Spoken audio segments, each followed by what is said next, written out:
The date is November 6th, 2021. Usman has just beaten Colby Covington for the second time in his career, defending his welterweight UFC championship. It's no longer a question of whether can anyone defeat this man, but the question is that man the greatest welterweight of all time? We are getting tired of his dominance, and even though we are looking at possible title challengers and analyzing their path to victory, we are still being realistic and just accepting the fact that Usman will retire undefeated in the UFC. But we were wrong. I told you, Mom.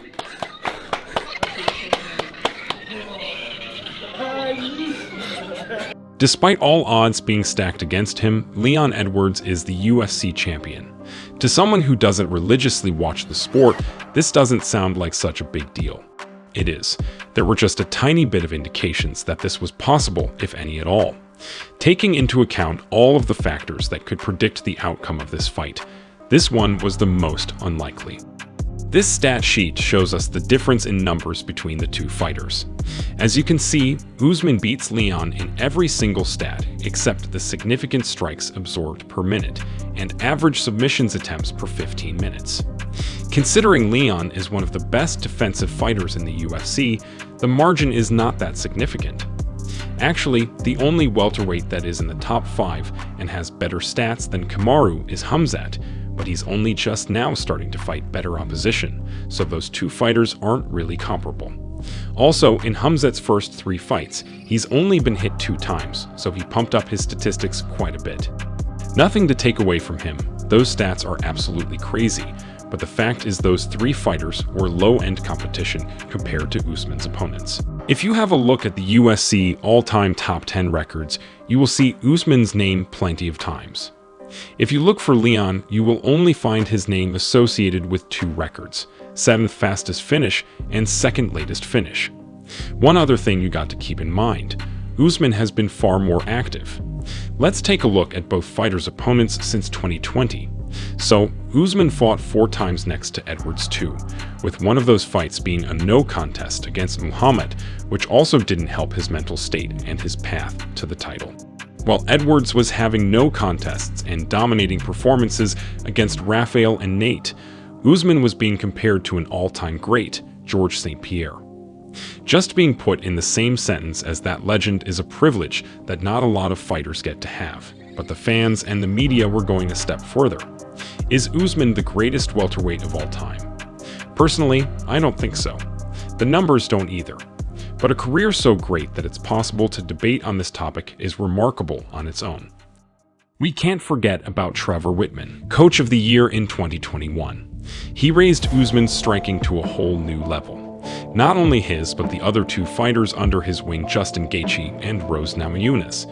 This is a list of fighters those 3 beat convincingly in the span of 9 months. They were the invincible team until they weren't. But the point stands, Trevor Wittman is one of the best coaches of all time, and having him in your corner certainly gives you a sense of confidence and calmness. There's an age-old saying that originally came from boxing: styles make fights, and it's still true to this day. Usman is a pressure fighter with an amazing jab who tries to control the pace of the fight with his takedowns and clinch work, not giving you a chance to apply your full skill set. When he takes you down, he drowns you. His chain wrestling is one of the best ever, and the worst thing about him, he doesn't get tired. Is that a good stylistic matchup for Leon? I don't think it's a good stylistic matchup for anyone, but considering Edwards mostly relies on his distance control and long-range strikes with elbows and knees in the clinch, it's even worse. It's hard for him to free up space for his damaging straights, and the clinch work is not going to get its chance to shine because Usman is holding him up against the fence, tirelessly trying to take Leon down. The first fight between them showed us exactly that. Even though Edwards had his moments and actually won the first round, the pressure and the wrestling were just too much for him. So, worse stats, worse accolades, worse coach, worse form, worse style. Leon Edwards was not supposed to beat Usman, but he did.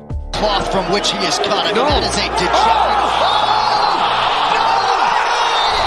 a A perfect shot with 1 minute left in a fight he was losing.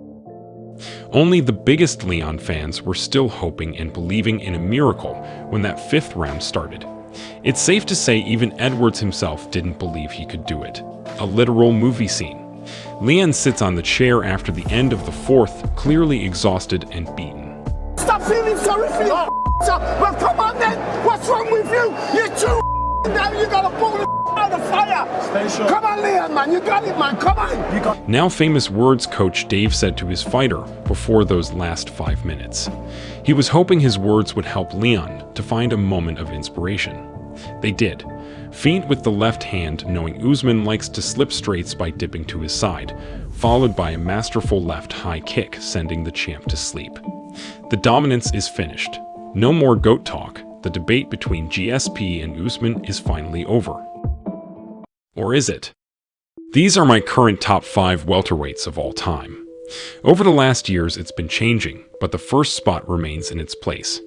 As you can see, Leon is not there. Well, for now at least. Defending the title against Usman would surely put him on the list, but at the moment I don't think he belongs there. Is there a possible change at the top? We already discussed the numbers, and they are clearly on GSP's side. But we already learned that numbers aren't everything. So what makes a fighter the greatest of all time? It's hard to pick just a few things, but the main 4 factors are dominance, longevity, the strength of competition, and title defenses. We maybe include PED usage, but as a wise man once said, everybody's on steroids. GSP was known for his dominance, but so is Usman. Both men were extremely convincing in their wins, and both men were involved in some close fights, which could have gone the other way. It's hard to separate these two in this criteria, so the easiest way to decide would be to say that they are both equally dominant. Longevity is also hard to tell. I mean, George did win a middleweight title when he was 36 years old, but Kamaru is 34 now and he's still going strong. Yes, he lost a fight after a huge win streak, but it's not like he got outclassed and dominated. He's still an elite fighter, and the question isn't will he be competitive as GSP at 36, but rather does he want to continue fighting at that age? For now, this is George's category, but this could very well change in the upcoming years. Again, both men are close as they both had incredible opponents. However, it's hard to pick against GSP in this category. The number of legendary killers he beat, and beat convincingly, is just astonishing. The final criteria is straightforward as GSP is the winner with 9 title defenses compared to Usman's 5. George St. Pierre is the best welterweight of all time. On many lists, he's not only the best welterweight but the best fighter ever.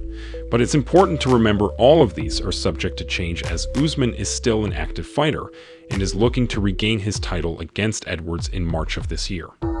So is the GOAT talk over? Definitely not. If he loses the rematch against Leon, then it's probably over. If he wins and continues to fight, everything's possible. And judging by how he responded to the loss, I think we should expect a scary, hungry Usman looking to regain his title. With this win, Leon put questions all over UFC fans' heads. Will Kamaru bounce back? Will Leon start to dominate the division and maybe insert himself into the GOAT talk? Does Khamzat have an easy path to the title if Leon is on the throne? What does this mean for Colby? It's hard to answer all those questions, more like impossible, but it's great we get to witness the unraveling of the welterweight saga. This just brings another level of excitement. So after everything, I stand by my saying that Leon Edwards was not supposed to beat Usman, but I'm really glad he did.